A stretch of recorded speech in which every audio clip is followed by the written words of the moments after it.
नमस्कार दोस्तों, Austro bye Dushyant channel में आपका स्वागत है। तो दोस्तों, आज मैं फिर से एक जातक की कुंडली का फल कथन करने के लिए आप लोगों के समक्ष उपस्थित हुआ हूं। और ये जो जातक हैं, इनका मुख्य प्रश्न विवाह से संबंधित है कि इनकी कुंडली में वैवाहिक योग है या नहीं है। तो इनके इस प्रश्न का उत्तर देने के लिए सर्वप्रथम हम इनकी कुंडली का निर्माण करते हैं।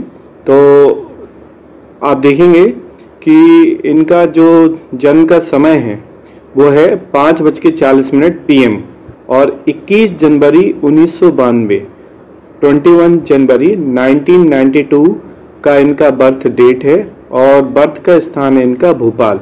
इनका नाम है अभय कुमार। ठीक है, तो हम इनकी कुंडली का विश्लेषण अब आरंभ करने जा रहे हैं।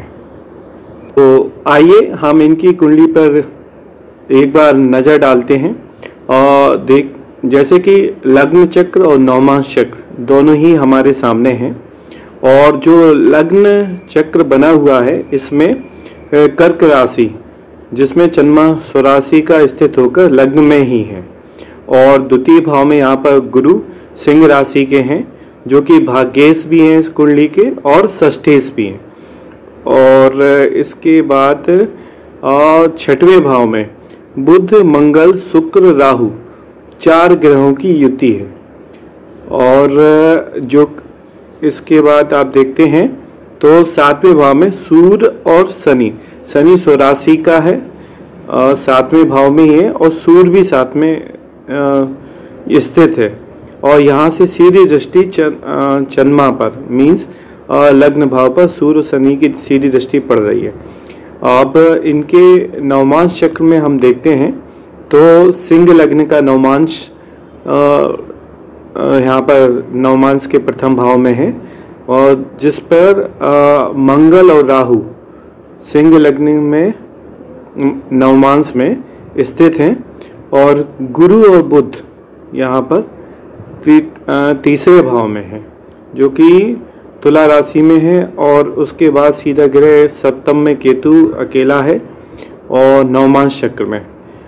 और नवमांश चक्र में 8वें भाव में चंद्रमा और सूर्य की युति है। शुक्र यहाँ पर 9वें भाव में, शनि यहाँ पर नवमांश में 10वें भाव में है। तो विवाह के लिए मुख्यतः हम जैसे पत्नी का भाव यदि देखना है तो नवमांश को हम प्रमुखता देते हैं। तो नवमांश चक्र से देखने पर पता पड़ता है कि मंगल और राहु यहाँ पर लग्न से अंगारक योग बनाते हुए नवमांश चक्र में और 7वीं दृष्टि सीधा 7वें भाव में डाल रहे हैं। और सप्तमेश जो कि शनि है और वो 10वें में स्थित होकर नवमांश चक्र में और 7वें भाव पर दृष्टि डाल रहा है। और गुरु की यहाँ पे दृष्टि 5वीं दृष्टि 7वें भाव पर पड़ रही है। और इसी के साथ अब लग्न चक्र पर यदि हम ध्यान देते हैं तो यहाँ पर सूर्य और शनि मतलब दो क्रूर ग्रह यहाँ पे स्थित हैं। और चंद्रमा यहाँ पे स्वराशि का अकेला हो गया, तो शनि की दृष्टि से युक्त होने के कारण चंद्रमा विषयोग में आ गया है। और 7वें भाव में, यहाँ पे भी 7वें भाव में शनि स्वराशि के हैं और नवमांश में भी शनि की दृष्टि है। तो ये दोनों ही योग विवाह में विलंब की सूचना देते हैं।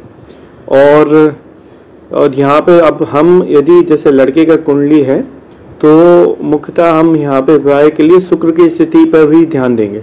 और शुक्र जो है यहाँ पर 6वें भाव में बुध मंगल और राहु, मतलब मंगल राहु जैसे पाप ग्रहों के साथ में युद्ध होकर और पाप प्रभाव पर आ गया है। हालांकि गुरु की दृष्टि इस पर है। और यहाँ पर तो नवमांश चक्र में देखते हैं तो नवमांश चक्र में भी 7वें भाव पर पाप प्रभाव है।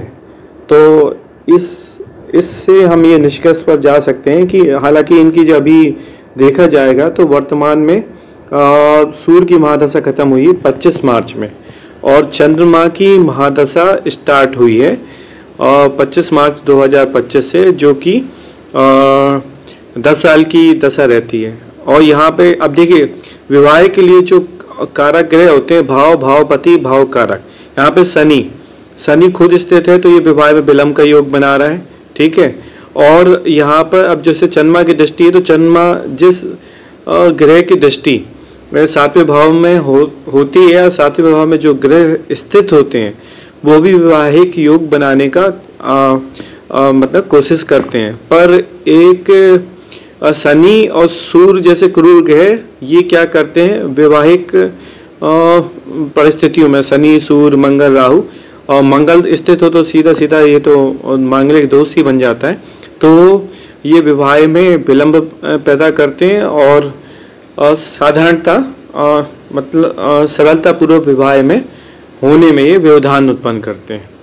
तो इनकी कुंडली के हिसाब से तो विवाह में विलंब के योग हैं, और कुछ हद तक विवाह प्रतिबंधक योग भी लगा हुआ है इनकी कुंडली में, क्योंकि किसी भी शुभ ग्रह का शुभता की स्थिति में 7वें भाव से यहाँ पर अटैचमेंट कहीं नहीं हो दिख रहा है। जैसे हम नवमांश में भी देखेंगे तो पूर्व पे यहाँ पे 7वें भाव में शुभ प्रभाव नहीं है, और यहाँ पे भी। तो हालांकि इनकी विवाह की दशा चल रही है, तो मैं इनसे ये कहूँगा कि कुंडली में विलंबित विवाह का योग है, और ये अपने प्रयास जारी रखें। और अभी वैसे भी चंद्रमा की दशा, महादशा इनकी चालू हो गई है, और तो उस दशा में कुछ इनके अपने वैवाहिक योग बनेंगे, तो ये इस दिशा में प्रयास कर सकते हैं। तो दोस्तों, मेरे अकॉर्डिंग इनकी कुंडली का जो मुख्य प्रश्न था उसका फल कथन पूरा होता है, और आप लोग भी इस कुंडली पर विचार कीजिए, और यदि कोई आपकी राय है तो आप कमेंट के माध्यम से रखने का प्रयास कीजिएगा। ठीक है दोस्तों, नमस्कार दोस्तों, जय महाकाल, सीताराम सीताराम।